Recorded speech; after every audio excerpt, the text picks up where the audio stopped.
हम अक्सर अपनी आत्मा की शुद्धि, ध्यान और क्रिया योग की बात करते हैं। लेकिन क्या आपने कभी विचार किया कि जब इस भौतिक शरीर में पीड़ा होती है, तो क्या आपका ध्यान उस परम सत्ता पर टिक पाता है? नहीं। शरीर की एक छोटी सी व्याधि भी, विशेषकर दांतों का वो असहनीय दर्द, हमारे मन की शांति को पल भर में भंग कर सकती है। आज की ये यात्रा साधारण नहीं है। आज हम उस मुस्कान की रक्षा करने की बात करेंगे जिसे ईश्वर ने आपको उपहार में दिया है। ये कहानी केवल दांतों के एक छेद या काले धब्बे की नहीं, ये कहानी है अनदेखेपन की और उस प्राचीन ज्ञान की जिसे अपनाकर आप अपने शरीर रूपी मंदिर के द्वार को फिर से उज्जवल कर सकते हैं। तो गहरी सांस लें, अपने मन को शांत करें और इस ज्ञान को अपनी आत्मा में उतरने दें। सोचिए, जब आप मुस्कुराते हैं तो क्या आप खुलकर हंसते हैं या कहीं ना कहीं अवचेतन मन में एक संकोच है? कई बार हम अपनी मुस्कान को अपनी हथेलियों के पीछे छिपा लेते हैं। क्यों?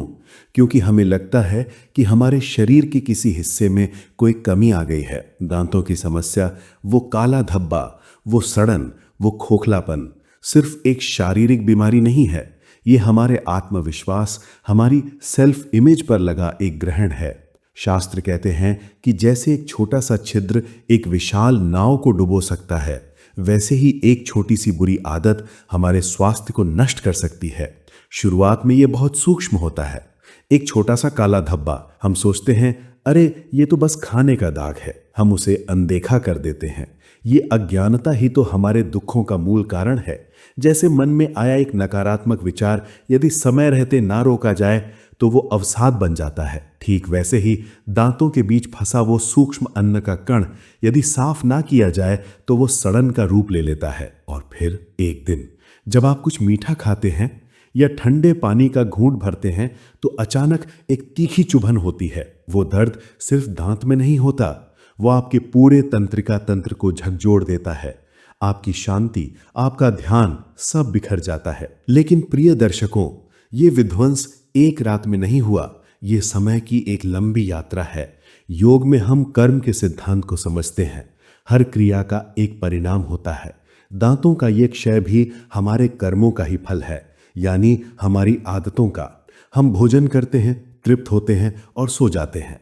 हमें लगता है सब ठीक है, लेकिन वही भोजन जो जीवन दाता है, यदि दांतों की दरारों में फंसा रह जाए तो वो विनाशक बन जाता है। वो नमी के साथ मिलता है, सड़ता है और एक एसिड बनाता है जो दांत की कठोर से कठोर परत को भी गला देता है। ये ठीक वैसे ही है जैसे हमारे मन में दबी हुई पुरानी कड़वाहटें, ग्रजेस।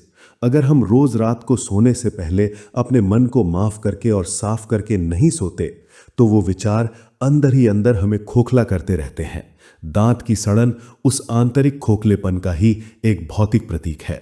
रात का वो समय जब शरीर को हील होना चाहिए था, वही समय दांतों के लिए सबसे भारी बन जाता है।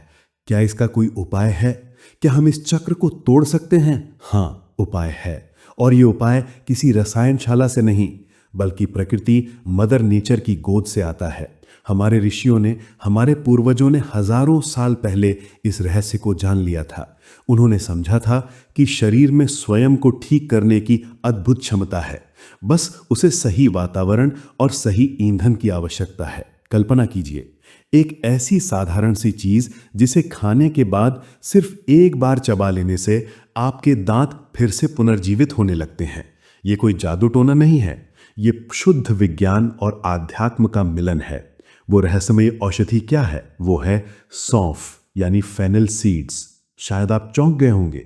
सौंफ, वही जो हम रेस्टोरेंट में बस स्वाद के लिए खाते हैं। जी हाँ, लेकिन हमने उसे केवल माउथ फ्रेशनर समझ लिया, जबकि वो वास्तव में अमृत तुल्य है। आइए इसकी गहराई में उतरते हैं। जब आप सौंफ के उन छोटे छोटे दानों को अपने दांतों के नीचे दबाते हैं और धीरे धीरे चबाते हैं, तो क्या होता है? अशुद्धि का नाश। सौंफ का रेशा यानी फाइबर दांतों के बीच छिपे उन जिद्दी कणों को बाहर निकाल फेंकता है जो सड़न का कारण बनते हैं। यह एक प्राकृतिक स्क्रबर है, प्राकृतिक लेप। सबसे महत्वपूर्ण बात, सौंफ चबाने से मुंह में जो रस और लार बनती है वो साधारण पानी नहीं, वो खनिजों से भरपूर एक दिव्य द्रव है। ये रस जब दांतों की खुरदरी सतह पर फैलता है तो वो उस खोखलेपन को भरने लगता है।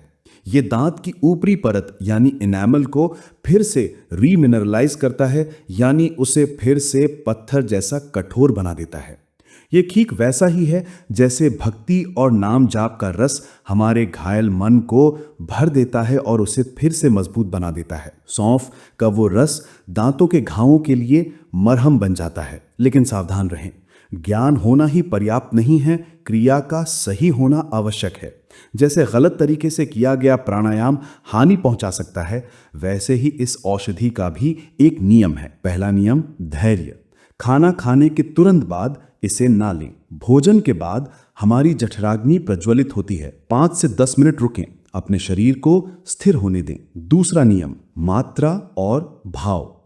एक छोटी चुटकी सौंफ लें, इसे हड़बड़ी में ना चबाएं, इसे एक ध्यान की तरह करें, धीरे धीरे चबाएं। महसूस करें कि उसका रस आपके मुंह के हर कोने में, हर दांत तक पहुंच रहा है। उस रस को दांतों पर लेप की तरह चढ़ने दें। तीसरा नियम, निरंतरता। साधना एक दिन की नहीं होती, इसे दिन में 2 बार करें, दोपहर और रात के भोजन के बाद, और इसे कम से कम 10 दिन तक लगातार करें। याद रखें, यदि दांत पूरी तरह नष्ट हो चुका है, जड़ तक सड़ चुका है, तो शायद उसे डॉक्टर की आवश्यकता हो। लेकिन अगर शुरुआत है, ठंडा गर्म लगता है या कालापन आ रहा है, तो प्रकृति का ये हरा मोती यानी ग्रीन पर्ल चमत्कार कर सकता है। मेरे प्रिय आत्मन, सौंफ चबाना केवल दांतों की सुरक्षा नहीं है, ये एक मैसेज है कि आप अपने शरीर का सम्मान करते हैं।